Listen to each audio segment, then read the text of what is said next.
phone thefts are on the rise, but there are a number of steps you can take to protect your device before and after. I'm Chris and I'm a technology expert. And I'm Britta and I'm an iPhone expert. And today we're going to take you through the steps that you can take on iPhone and on Android to keep your phone safe.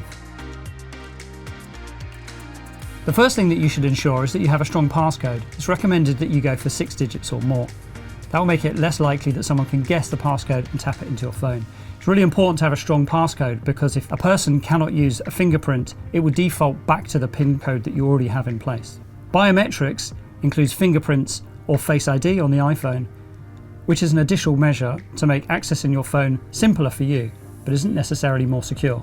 On iPhone, to set up a passcode, you want to go to Settings, scroll down until you see Face ID and Passcode.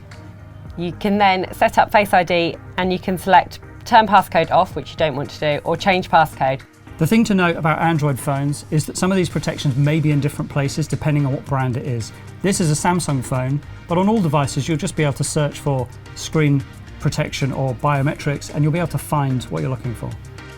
On Android there's also the option to track your device through the Find My hub that Google has.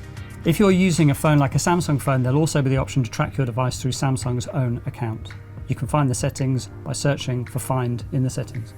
On iPhone, it's done through the Find My app. If you head into Settings, tap on your account, tap on Find My, and ensure that Find My iPhone is switched on. That will then allow you to track it on the Find My website once you've logged into your Apple ID. There are a couple of extra settings to consider. Android has something called Theft Detection Lock, which detects when your phone has been stolen and someone's running away with it, and it will lock the device. There will also be other settings to allow you to make sure that your identity has to be confirmed before any settings are changed, as well as the ability to remotely wipe your phone. For iPhone, there's something called Stolen Device Protection that you can toggle on. This adds just another layer of security in case your iPhone is stolen. If you are away from a familiar location like your home or your office, then it will add a security delay before you can change any security settings. Another thing you should do is to turn off notification previews on your lock screen. One of the reasons for turning off those notifications is to avoid things like two-factor authentication being seen on the display. Two-factor authentication is where a separate password is sent through to your device when you're trying to log into something. In order to turn off notification previews in iPhone, you need to go to notifications within the settings, scroll down, find Show Preview, tap that and tap Never. On your Android device, go to the notification settings and there'll be an option to hide the content while locked. If you just go into this area, you'll be able to turn it off so that nothing appears on your lock screen. To keep your data protected, it's also worth turning on two-factor authentication.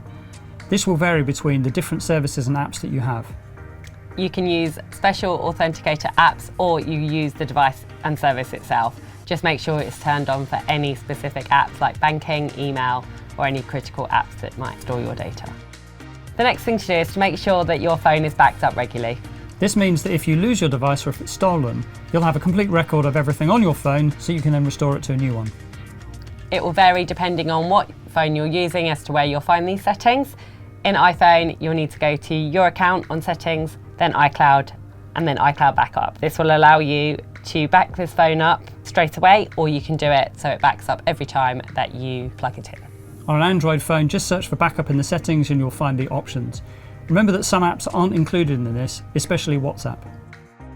It's also advisable to use a password manager. There is a password manager built in to both iPhone and Android devices, as well as third-party apps that will do this. The aim is to create random passwords and store them so that you don't have the same password for all of your services. That means that if something gets hacked, that hacker can't get into all of your apps. The worst has happened, your phone's been stolen, these are the urgent steps you should follow. The first thing you should do is try and find your phone using the built-in features on Apple and Android. If you go to Google and search for Find My Phone, it will come up with exactly where you need to go. And then it will simply take you through to the area where you can locate your devices.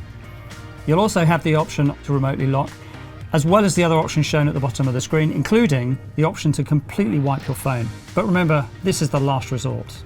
If your phone has been stolen, like any crime, you should report it to the police, in your insurance company if you have one, and make sure you let your mobile network know. Finally, you should make sure that your bank knows that your phone has been stolen, especially if there is payment services on it, and you might want to change the passwords for some of your critical apps. For more information on how to secure your phone, And what to do if it is stolen, visit Telegraph Recommended.